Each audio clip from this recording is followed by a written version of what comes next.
हाँ जी बच्चों, आइएगा। अपने ना लास्ट क्लास में इंडियन इकोनॉमिक्स का फर्स्ट चैप्टर स्टार्ट किए थे। आज अपने उसका सेकंड पार्ट कर रहे हैं। अपने लास्ट वाले क्लास में कुछ कुछ टॉपिक्स पढ़ के गए थे, आज उसका कंटिन्यूएशन करेंगे। ठीक है, जो बच्चे फर्स्ट वाला वीडियो नहीं देखे हैं वो जाके उस वीडियो को पहले देखे, उसके बाद इसको कंटिन्यू करें। राइट, क्लास स्टार्ट करने से पहले आई फील कि अपने को ना लास्ट क्लास को थोड़ा सा रिवाइज कर लेना चाहिए। तो लेटेस्ट रिवाइज जो जो अपने लास्ट क्लास में पढ़े थे वो सबको जल्दी जल्दी में थोड़ा। ठीक है, सबसे पहला चीज़ अपने क्या पढ़े थे कि India got independence on 15 August 1947। Britishers India में 200 ईयर्स तक रूल करके चले गए थे। क्लियर है क्या? उसके बाद अपने क्या पढ़े थे, ब्रिटिशर्स के आने के पहले, ब्रिटिशर्स के आने के भी पहले इंडिया कैसा था। इंडिया का 3 कैरेक्टरिस्टिक्स पढ़े थे, याद करिएगा। प्रॉस्परस इकोनॉमी, अग्रेरियन इकोनॉमी और well known for handicraft industries. Right, उसके बाद अपने एक टर्म पढ़े थे कॉलोनियलिज्म। कॉलोनियलिज्म क्या होता है? वो एक प्रोसेस होता है बेटा जिसमें एक कंट्री दूसरे कंट्री को रूल करता है। जो रूल करता है उसको अपने रूलिंग कंट्री बोलते हैं, और जो रूल होता है बच्चा उसको अपने कॉलोनी बोलते हैं। पढ़ के गए थे। उसके बाद हम लोग बोले थे कि इस चैप्टर में हम लोग को क्या करना है, हम लोगों को अलग अलग सेक्टर्स के बारे में देखना है, before independence and after independence. सबसे पहले अपने किस सेक्टर को देखे थे? सबसे पहले अपने एग्रीकल्चर सेक्टर को देखे थे। एग्रीकल्चर सेक्टर को 2 पार्ट्स में देखे थे, before and after. Before independence का मतलब जब ब्रिटिशर्स हमारे कंट्री में रूल कर रहे थे, यानी ब्रिटिशर्स का एग्जिस्टेंस था। बिफोर इंडिपेंडेंस इंडिया का एग्रीकल्चर सेक्टर कैसा था? सबसे पहला पॉइंट अपने ये देखे थे कि nearly 80 to 85% of population agriculture में ही एंगेज था। Still agriculture sector was not growing that well. इतना ज़्यादा लोग एग्रीकल्चर सेक्टर में इन्वॉल्व थे, स्टिल एग्रीकल्चर सेक्टर उतना ग्रो नहीं कर रहा था। तो उसका क्या रीज़न था? उसका पहला रीज़न था लैंड सेटलमेंट सिस्टम, जिसको हम लोग ज़मींदारी सिस्टम के नाम से भी जानते हैं, जिसमें अपने देखे थे कि टेनेंट्स लोग लैंडलॉर्ड्स को एक्सप्लॉइट करते थे, हाई रेट ऑफ लगान चार्ज करते थे। दूसरा आपने देखे थे कमर्शियलाइजेशन ऑफ एग्रीकल्चर, जिसमें हम लोग ये देखे कि कैसे ब्रिटिशर्स इंडियंस को फूड क्रॉप से कैश क्रॉप्स में शिफ्ट करने को बोले, जिसके वजह से एक ऐसा टाइम आया कि इंडियंस अपने कंजम्पशन के लिए दूसरे कंट्री पे डिपेंडेंट हो गया। तीसरा आपने देखे थे बच्चा low level of productivity, which means कि उस टाइम पे लैंड का जितना प्रोडक्टिविटी होना चाहिए था उतना प्रोडक्टिविटी नहीं था। पर हेक्टर ऑफ लैंड जो इल्ड मिलना चाहिए था वो इल्ड नहीं मिल रहा था। और लास्ट पॉइंट अपने देखे थे बच्चा scarcity of investment, which means कि इंडियन फार्मर्स के पास उतना पैसा नहीं था to invest and to make their farming practices better. Clear है क्या? तो ये सब पॉइंट्स अपने देखे थे बिफोर इंडिपेंडेंस वाले। अब अपने बात करेंगे आफ्टर इंडिपेंडेंस। आफ्टर इंडिपेंडेंस भी अपने देख के गए थे। क्या देखे थे? एक major portion of fertile land किसके हिस्से चला गया था? पाकिस्तान। और एक जूट प्रोड्यूसिंग एरिया का अच्छा खासा हिस्सा किसके हिस्से चला गया था? ईस्ट पाकिस्तान, जिसको आज हम लोग बांग्लादेश के नाम से जानते हैं। राइट, अपने ये पूरा देख के गए थे, इसलिए हम लोग बस फास्ट फास्ट में रिवाइज कर रहे हैं और कुछ नहीं। फिर अपने सेकेंडली इंडस्ट्रियल सेक्टर भी देख के गए थे। इंडस्ट्रियल सेक्टर को भी अपने 2 पार्ट्स में देखे थे, before and after independence. Before independence अपने क्या देखे थे कि ब्रिटिशर्स जो थे वो इंडिया से इंडस्ट्रीज को बंद करवा रहे थे, which is known as deindustrialisation. Britishers ये इसलिए करवा रहे थे ताकि वो इंडियन से सारा रॉ मटेरियल्स चीपर रेट में अपने कंट्री में ले जाए और फिर इंडियंस को फिनिश प्रोडक्ट्स बना के हायर रेट में सेल करें। और इसके लिए ब्रिटिशर्स एक पॉलिसी का भी यूज़ किए थे जिसको अपने डिस्क्रिमिनेटरी टैरिफ पॉलिसी के नाम से जानते हैं। ब्रिटिशर्स क्या किए थे, वो चीज़ जो ब्रिटिशर्स चाहते थे हो उसको टैक्स फ्री कर दिए थे, और जो वो चाहते थे कि ना हो उस पर वो हाई टैक्सेस लगा दिए थे, जिसकी वजह से क्या हुआ था, because of low taxes Indians वही करती थी जो ब्रिटिशर्स चाहते थे। क्लियर है क्या? दूसरा क्या पॉइंट क्या बोलता है कि क्या इंडस्ट्रीज के बंद करने से कुछ एडवर्स इफेक्ट हुआ? Answer is yes. सबसे पहला, इंडिया में अनएम्प्लॉयमेंट जनरेट हुआ। दूसरा, India became N importer of finish goods, जो कि ब्रिटिशर्स चाहते थे। ब्रिटिशर्स यही चाहते थे कि इंडिया अपना रॉ मटेरियल दे दे और ब्रिटिशर्स से फिनिश गुड्स खरीदता रहे, और आखिरकार वही हुआ। तीसरा अपने क्या बोल रहे हैं, इंडिया में कैपिटल गुड इंडस्ट्रीज की भी कमी थी। इंडस्ट्रियल सेक्टर का जीडीपी में कंट्रीब्यूशन बहुत कम था और पब्लिक सेक्टर का रोल बहुत लिमिटेड था। ये सब अपने बिफोर इंडिपेंडेंस पढ़ के गए थे। आफ्टर इंडिपेंडेंस अपने क्या पढ़े थे कि इंडिया में मेनली 2 ही चीज़ का इंडस्ट्री था, एक कॉटन, दूसरा जूट। जिसमें कॉटन जो है बच्चा वो मेनली कंसंट्रेटेड कहाँ पे था? Maharashtra and Gujarat. Whereas jute mainly concentrated कहाँ था बच्चा? बंगाल में। इन सब में एक मेजर ब्रेक थ्रू था किसका बनना? टिस्को का बनना। 1907 में जमशेदपुर में टिस्को बना था दैट। उसके अलावा कुछ छोटी छोटी इंडस्ट्रीज थी जिसका उतना रेलेवेंस नहीं था। अपने एग्रीकल्चर सेक्टर देख के गए थे। इंडस्ट्रियल सेक्टर देख के गए थे और उसके बाद अपने डेमोग्राफिक कंडीशंस देखे थे। लेकिन डेमोग्राफिक कंडीशंस का एक अच्छा बात था कि वो अपने सिर्फ और सिर्फ बिफोर इंडिपेंडेंस देखे थे, उसको आफ्टर इंडिपेंडेंस नहीं देखना था अपने को, राइट। डेमोग्राफिक कंडीशन में पहला चीज़ अपने क्या पढ़े, इंडिया का ऑफिशियल सेंसस कब हुआ था, पहला इंडिया का जनगणना कब हुआ था, 1881। और उसके बाद से इट इज़ अ प्रैक्टिस कि हर 10 साल में एक बार सेंसस काउंट होता है। क्लियर है क्या। बट द ईयर 1921, इसको हम लोग ईयर ऑफ ग्रेट डिवाइड बोलते थे। क्यों, याद करो, वो एक ट्रांजिशन पीरियड था। 1921 के पहले बर्थ और डेथ दोनों ही बहुत ज़्यादा, बर्थ रेट डेथ रेट दोनों ही बहुत ज़्यादा था। और आफ्टर 1921 इंडिया में डेथ रेट डिक्लाइन होने लग गया। इंडिया का एक ट्रांजिशन आया, इंडिया में एक चेंज आया। 1921 के पहले दोनों ही चीज़ बहुत ज़्यादा थे, 1921 के बाद धीरे धीरे डेथ रेट घटने लग गया। Because of this change India को 1921 में ईयर ऑफ ग्रेट डिवाइड का नाम दे दिया गया। क्लियर है क्या। अब अपने को देखना था डेमोग्राफिक कंडीशन बिफोर इंडिपेंडेंस, पढ़ के गए थे, यानी जब ब्रिटिशर्स थे तब इंडिया का बर्थ रेट और डेथ रेट दोनों ही बहुत ज़्यादा था। अपने इसमें डेटा भी देखे थे, 48 पर 1000 एंड 40 पर 1000, राइट। सेकेंड पॉइंट अपने देखे थे, इंडिया में लिटरेसी वॉज वेरी लो। याद करो, इट वॉज ओनली 16%, जिसमें भी female literacy was only 7%। 16% literacy था ओवरऑल, फीमेल लिटरेसी सिर्फ और सिर्फ 7% था, राइट। थर्ड पॉइंट अपने देखे थे, हेल्थ फैसिलिटीज़ उतना ज़्यादा नहीं था, और एक देखे थे पॉवर्टी भी बहुत ज़्यादा था। इसके अलावा डेटा वाले भी कुछ पॉइंट्स देखे थे, जैसे कि इन्फेंट मोर्टालिटी रेट। उस समय इन्फेंट मोर्टालिटी 218 पर 1000 था। इन्फेंट मोर्टालिटी का मतलब भी सुन के गए थे, कोई भी बच्चा अगर अपने फर्स्ट बर्थडे के पहले उसका डेथ हो जाता है तो that is called infant mortality. तो दैट वाज 218 पर 1000 उस डेटा के हिसाब से, और एज ऑफ नाउ लास्ट 2022 का डेटा है 27 पर 1000। ठीक है। इसके अलावा एक पॉइंट और पढ़े थे कि उस समय लाइफ एक्सपेक्टेंसी बहुत कम था। एवरेज में एक इंसान कितना जिएगा ये जो अनुमान लगाया जाता था, दैट वाज ओनली 32 ईयर्स, कि एवरेज में एक इंसान बच्चा सिर्फ 32 ईयर्स जिएगा, ऐसा अनुमान लगाया जाता था। बट वही आज के टाइम पे चेंज होके कितना हो गया है, 69 ईयर्स। कितना हो गया है, 69 ईयर्स। एक लास्ट टॉपिक जो देख के गए थे लास्ट क्लास में, दैट वाज ऑक्यूपेशनल स्ट्रक्चर। कोई भी कंट्री का ऑक्यूपेशन 3 पार्ट्स में डिवाइडेड है, प्राइमरी, सेकेंडरी, टर्शियरी। तो बोलता है कि इंडिया का भी वैसे ही 3 पार्ट्स था, प्राइमरी, सेकेंडरी, टर्शियरी। अब उसके बिफोर इंडिपेंडेंस का बात करता है। बिफोर इंडिपेंडेंस के लिए क्या बोलता है कि ज़्यादा डोमिनेंस किस सेक्टर का था, प्राइमरी सेक्टर यानी एग्रीकल्चर। मेजरली सारे लोग खेती में ही बिजी थे। उस पर डेटा भी दिया है, 70 to 75 एग्रीकल्चर में, 10% सेकेंडरी में, और रिमेनिंग 15 से 20 टर्शियरी में। बट इसमें रीजनल वेरिएशंस था, कुछ एरियाज़ में प्राइमरी ज़्यादा चलता था, कुछ एरियाज़ में सेकेंडरी और टर्शरी ज़्यादा चलता था।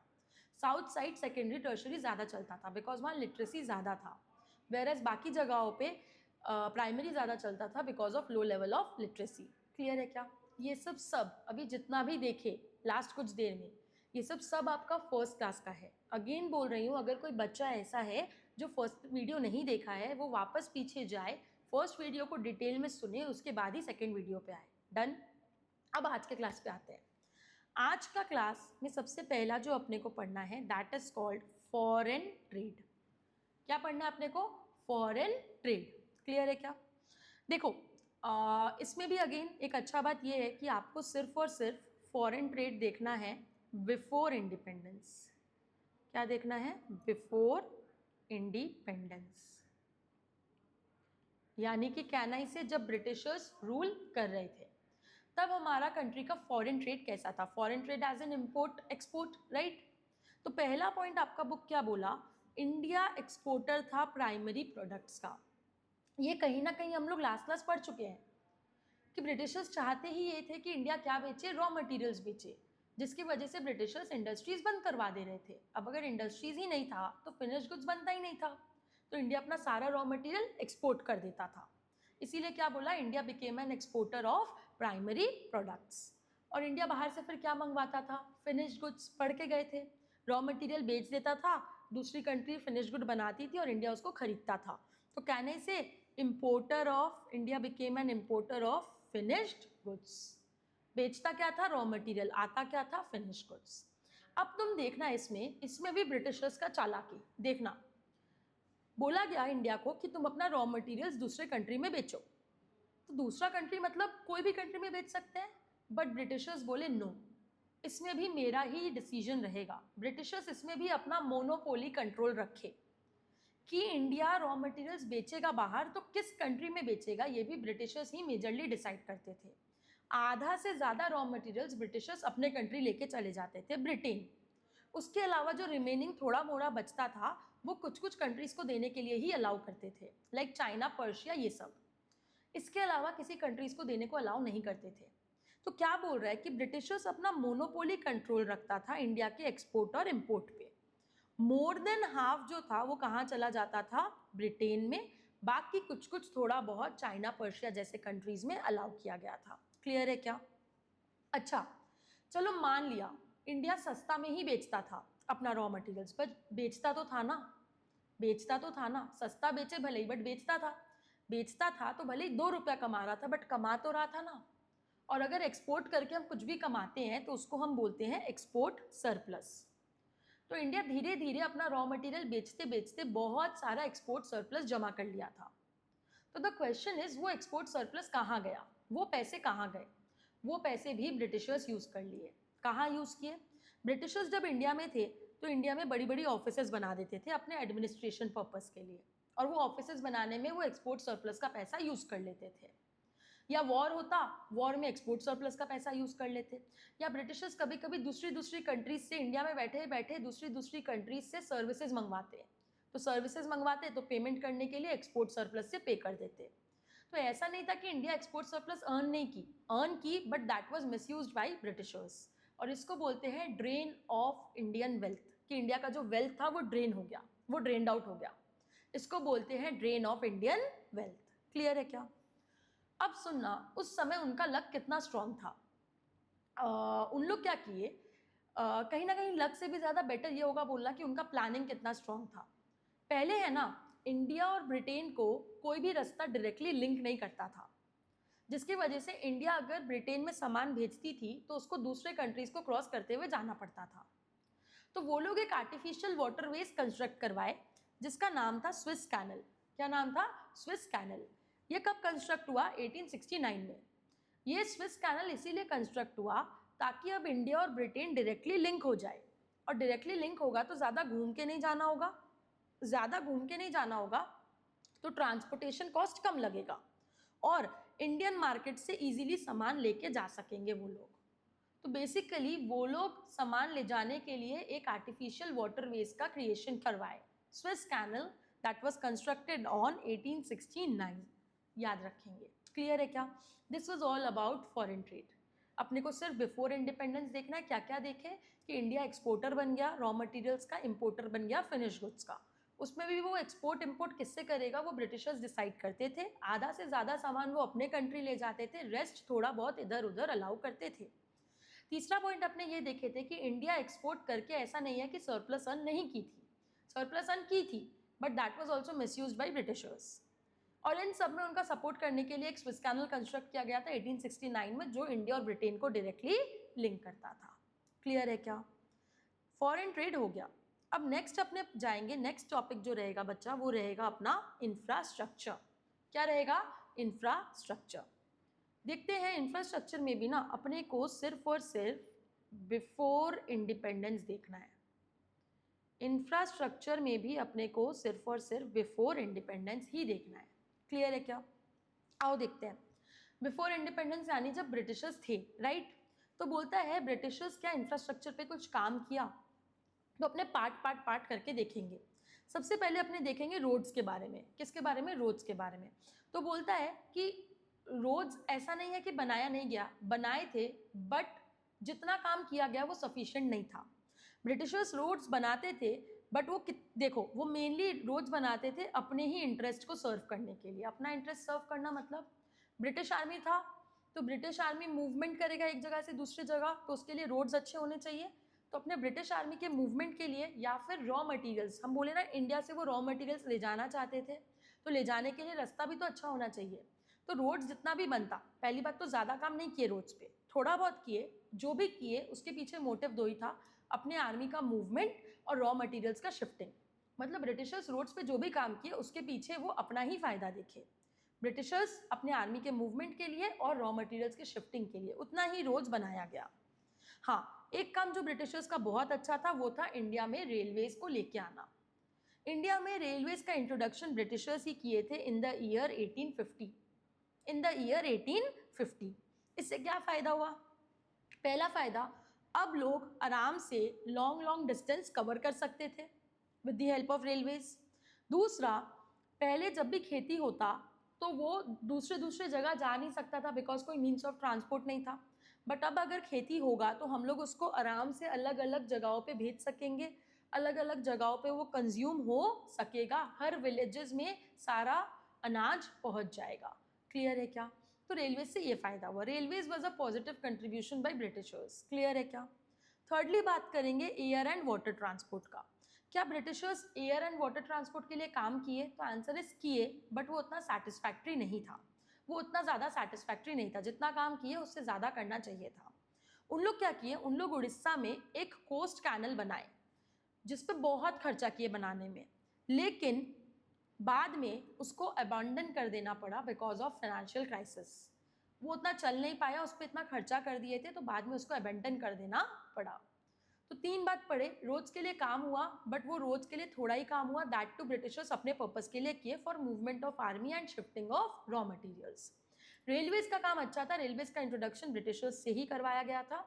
एयर एंड वाटर ट्रांसपोर्ट में ब्रिटिशर्स उतना अच्छा काम नहीं किए। एक उड़ीसा में कोस्ट कैनल बना था but that was abandoned because of financial crisis. Clear है क्या? फिर बात करेंगे कम्युनिकेशन का। तो ब्रिटिशर्स कम्युनिकेशन के लिए क्या किए? इंडिया में एक इलेक्ट्रिक टेलीग्राफ का सिस्टम लेके आए थे। इंडिया का लॉ एंड ऑर्डर मेंटेन करने के लिए इलेक्ट्रिक टेलीग्राफ सिस्टम लेके आए थे। तो this was all about infrastructure before independence. Clear है क्या? अब कहीं ना कहीं है ना, ये चैप्टर खत्म हो चुका है। इसके अलावा 2-3 टॉपिक है बट वो कहीं ना कहीं पूरे चैप्टर को सम अप करते हुए टॉपिक्स हैं। तो देख लेते हैं, एक बार नज़र घुमा लेते हैं सारे टॉपिक से। पहला टॉपिक क्या है? Reason for infrastructural development. कि somewhere or the other I can say कि ब्रिटिशर्स इंफ्रास्ट्रक्चर डेवलप करके गए, थोड़ा ही सही बट करके गए। तो वो क्यों किए? उसका रीज़न क्या था? पहला रीज़न, रोड्स। अपने पढ़ चुके हैं, रोड्स क्यों करते थे ब्रिटिशर्स? रोड्स पे काम क्यों करते थे? अपने आर्मी के मूवमेंट के लिए और रॉ मटेरियल्स को शिफ्ट करने के लिए। तो reason for development of roads यही दो था। रेलवेज का बात करते हैं। हाँ, रेलवेज ब्रिटिशर्स लेके आए लेकिन उसके पीछे भी वो अपना ही सोच रखे। पहला सोच क्या रखे? वो ये चाहते थे कि वो इंडिया में एक ऐसा चीज़ लेके आए जिससे उनका कंट्रोल बढ़ जाए, तो इसलिए वो रेलवेज लेके आए। दूसरा, वो रेलवेज से प्रॉफिट कमाना चाहते थे। उनके पास जो फंड्स था वो उसको कहीं लगाना चाहते थे और वो ऐसी जगह लगाना चाहते थे जहाँ से इनकम जनरेट हो पाए। तो उनको ऐसा लगा कि रेलवेज से बेटर ऑप्शन कुछ नहीं है, इसीलिए वो रेलवेज डेवलप किए। क्लियर है क्या? इसके अलावा ब्रिटिशर्स एक काम और किया था, वो था इलेक्ट्रिक टेलीग्राफ। तो उसमें भी ब्रिटिशर्स रीजन से ही किया था, हमारे बेनिफिट के लिए नहीं किए थे। उसमें रीजन था अपना लॉ एंड ऑर्डर को मेंटेन करना। तो ब्रिटिशर्स 3 काम किया but somewhere or the other उसके पीछे वो उनका ही मोटिव था, खुद का सेल्फ मोटिव था। क्लियर है क्या? तो this was the topic reasons for infrastructural development. इसके बाद आता है कि क्या ब्रिटिशर्स इंडिया में कुछ भी पॉजिटिव करके गए? आंसर इज समवेयर यस, थोड़ा बहुत ही सही बट यस। पहला, ब्रिटिशर्स की वजह से एग्रीकल्चर सेक्टर ग्रो हुआ। ब्रिटिशर्स की वजह से एग्रीकल्चर सेक्टर ग्रो हुआ। ब्रिटिशर्स एग्रीकल्चर सेक्टर को कहीं ना कहीं प्रमोट किए। वो चाहते थे कि वो लोग खेती करें, अपना रॉ मटेरियल्स बेचे। तो एग्रीकल्चर सेक्टर धीरे धीरे स्ट्रांग हुआ जिसका फ़ायदा अपने आज तक खा रहे हैं। क्लियर है क्या? ब्रिटिशर्स रेलवेज लेके आए जिससे हम लोगों को बेटर मीन्स ऑफ ट्रांसपोर्ट मिला। दीदी रेलवेज में उनका ही फ़ायदा था, फ़ायदा उनका ही था, ठीक है आई अग्री, बट वो चले गए हैं, रेलवेज तो हमारे संग अभी भी है, वो सिस्टम तो वो ला के दिए हैं, तो कहीं ना कहीं वो उनका एक पॉजिटिव कंट्रीब्यूशन ही माना जाता है। क्योंकि ब्रिटिशर्स रोड्स एंड रेलवेज पे थोड़ा बहुत काम किए, रेलवेज तो चलो लेके ही वो आए, और रोड्स पे भी थोड़ा बहुत काम किया जिसकी वजह से फेमाइंस पे चेक हो सकता है। फेमाइंस पे चेक होने का मतलब, फॉर एग्जाम्पल पहले क्या था कि किसी एक दूर गाँव में कोई फेमाइन आया है, ठीक है, कोई भी नेचुरल कैलामिटी हुआ है, अब वहाँ तक पहुँचना पॉसिबल नहीं था बिकॉज ना रोड्स अच्छे थे ना रेलवेज था उस समय। तो उस समय क्या होता था, उस गांव में हेल्प पहुँचाना मुश्किल हो जाता था। But after the introduction of railways and after constructing the roads may be a bit, but construct तो किया गया, उसकी वजह से क्या हुआ, रोड्स और रेलवेज दोनों होने की वजह से क्या हुआ, अब आराम से जिस भी एरिया में कोई भी तरीके का कैलामिटी आया है उस एरिया तक हेल्प पहुँचाया जा सकता है। तो ये कहीं ना कहीं ब्रिटिशर्स का एक पॉजिटिव कंट्रीब्यूशन माना जाता है। अच्छा, इंडिया को मॉनेटरी इकोनॉमी भी कहीं ना कहीं ब्रिटिशर्स ही बनाया है। हम लोग इनिशियल क्लास में पढ़े थे कि ब्रिटिशर्स आने के पहले इंडिया बनाती थी, खाती थी फूड क्रॉप्स, बट ब्रिटिशर्स ही उनको फोर्स करवाए और उनको समझाए कि सिर्फ बना के खाने से नहीं होगा, you need to sell also, you need to earn also. वैसे इकोनॉमी चल रहा था but economy was very slow. तो ब्रिटिशर्स जो ये हैबिट डलवा के गए कैश क्रॉप्स का, इसकी वजह से आई कैन से कि इंडिया आज एक मॉनेटरी इकोनॉमी है। और एक पॉइंट अपने पढ़े थे कि ब्रिटिशर्स इंडिया का सारा एक्सपोर्ट सरप्लस यूज कर रहे थे ऑफिसेस बनाने में। तो ठीक है, उस समय तो वो गलत कर रहे थे, बट वो ऑफिसेस बनाए और वो ऑफिसेस छोड़ के चले गए, ऑफिसेस अपने संग तो नहीं लेके गए। तो वो ऑफिसेस कहीं ना कहीं इंडिया का एक गुड एडमिनिस्ट्रेटिव सेटअप बन गया। इंडियंस उसको अपना एक अच्छा एडमिनिस्ट्रेटिव सेटअप की तरह कैरी ऑन करते हैं।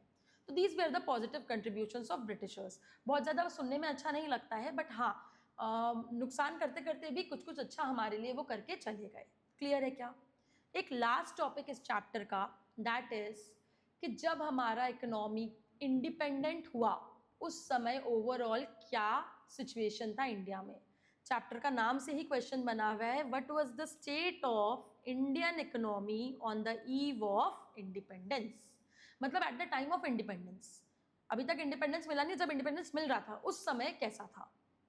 पहला पॉइंट बोलता है उस समय इकोनॉमी कॉलोनियल इकोनॉमी था। कॉलोनियल इकोनॉमी था मतलब सारे लोग सामान बनाते थे, बेचते थे, एग्रीकल्चर का कमर्शियलाइजेशन हो रहा था। ब्रिटिशर्स की वजह से इंडिया का सारा वेल्थ ड्रेन आउट हो गया था। क्लियर है क्या? दूसरा बोलता है semi feudal economy. Semi feudal economy मतलब जहाँ क्लासेस एग्जिस्ट करते हैं, जिस सोसाइटी में क्लास बन जाता है। जैसे ब्रिटिशर्स आने से लैंड सेटलमेंट सिस्टम आया था, जिसकी वजह से दो क्लास बन गया था, एक जमींदार और एक फार्मर। जमींदार फार्मर को फोर्स कर रहे थे, राइट? तो वो जो एक क्लास बन जाता है जिसमें एक गंदा रिलेशन शेयर करते हैं दो लोग, that is called semi feudal economy. ठीक है, दो क्लास बन गया था, एक जमींदार और एक फार्मर्स। क्लियर है क्या? तो उसको सेमी फ्यूडल इकोनॉमी बोलते हैं।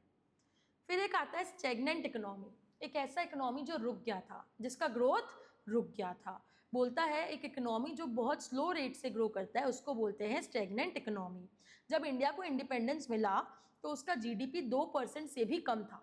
मतलब तुम सोचो कितना बैकवर्ड इकोनॉमी था। तो इसी से एक पॉइंट आ गया, India was a backward economy. India में इनकम कम था, प्रोडक्टिविटी कम था, सब कुछ बर्बाद हो गया था। ब्रिटिशर्स इंडिया का रिसोर्सेज को इतना ज़्यादा यूज़ किए कि वो तेज़ी से डिप्रिशिएट हुआ। इंडिया का रिसोर्सेज बहुत हार्श तरीके से यूज़ किए, जिसकी वजह से सारा रिसोर्सेज तेज़ी से डिप्रिशिएट हुआ, जिसको हम लोग बोलते हैं डिप्लीटेड इकोनॉमी। एक इकोनॉमी जिसमें जल्दी जल्दी सब कुछ डिप्लीट हो रहा है, सब कुछ डिप्रिशिएट हो रहा है, बिकॉज बहुत हार्श यूज़ हुआ था रिसोर्सेज का, तो डिप्लीशन ज़्यादा हो रहा था। और लास्ट पॉइंट बोलते हैं एम्प्यूटेटेड इकोनॉमी। एम्प्यूटेटेड इकोनॉमी, जब इंडिपेंडेंस मिला तो बेसिकली पार्टीशन हुआ था, इंडिया पाकिस्तान अलग हुआ था, तो कैनाई से एक टुकड़ा कट के पाकिस्तान बन गया था। एम्प्यूटेटेड का मतलब क्या होता है? जब किसी इंसान का एक हाथ या एक पाँव कट जाता है, दैट इज ऑल्सो एम्प्यूटेशन। तो एम्प्यूटेटेड मतलब एक पोर्शन कट जाना। तो जब पार्टीशन हुआ तो एक पोर्शन कट के पाकिस्तान के पास चला गया था, तो that is called amputated economy. India became an amputated economy. Clear है क्या? This was all about this chapter. अब यहाँ पे कुछ इंपॉर्टेंट डेट्स हम लोग लिख रखे हैं एक ही जगह पे। ये डेट्स हम लोग ऑलरेडी चैप्टर में पढ़ चुके हैं, ये मेरे बुक में, बस मैं अलग से लास्ट में इसको लिख दी हूँ, just for your reference. Clear है क्या? This was all about first chapter. We are done with first chapter. अपने नेक्स्ट वीडियो में मिलते हैं चैप्टर 2 के संग। Okay, bye bye.